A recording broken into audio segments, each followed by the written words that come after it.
97.5 WFHR and 105.5 WIRI, your Wisconsin Rapids home for locally grown radio.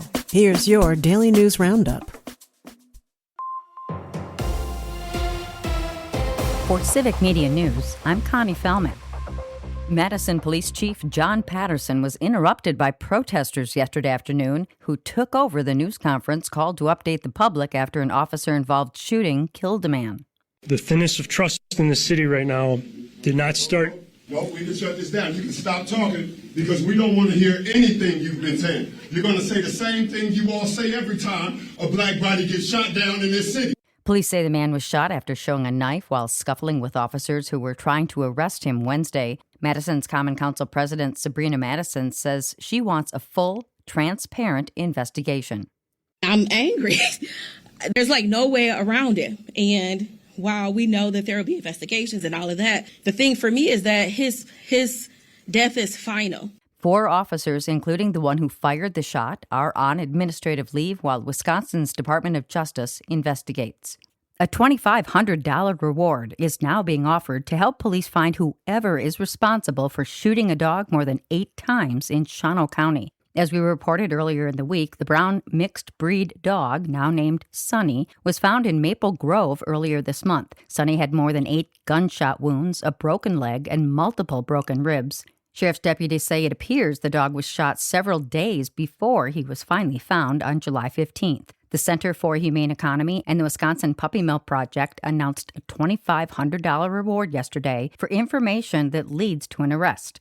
Investigators say any piece of information, no matter how small, could prove valuable. Anyone with information is asked to call the Shawano County Sheriff's Office. Sonny is currently recovering at the Shawano County Humane Society and already has a loving home lined up once he is medically cleared. A court ruling could restore stability for Wisconsin programs that lost funding under federal cuts. A judge says the Trump administration overstepped by canceling grants based on shifting priorities. State leaders say tens of millions of dollars were affected, including support for farmers, unemployment systems, and university research. The lawsuit was filed by Wisconsin and other states. Federal officials argued they had authority, but the court disagreed. Senator Tammy Baldwin wants the Army to release its report on the Iranian attack in Kuwait that killed 6 U.S. service members in March.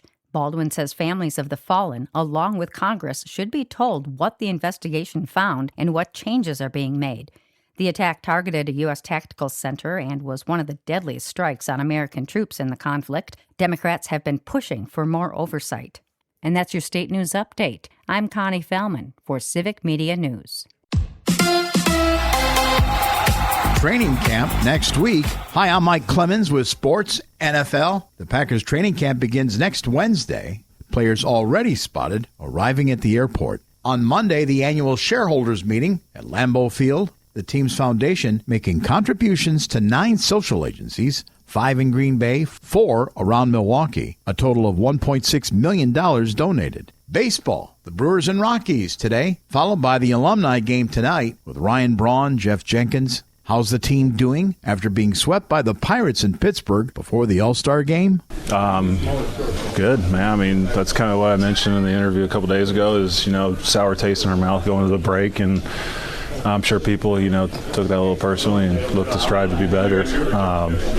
We've seen that in the last 6 games. So Brew Crew's doing all right. That's Brewers pitcher Trevor McGill with Sports. I'm Mike Clemens. It is going to be mostly sunny today with a high in the upper 70s to low 80s here this afternoon. Tonight, partly cloudy, will drop into the low to mid 60s. Tomorrow, partly cloudy, considerably more humid with a high in the mid to upper 80s. I'm meteorologist Sean Cable.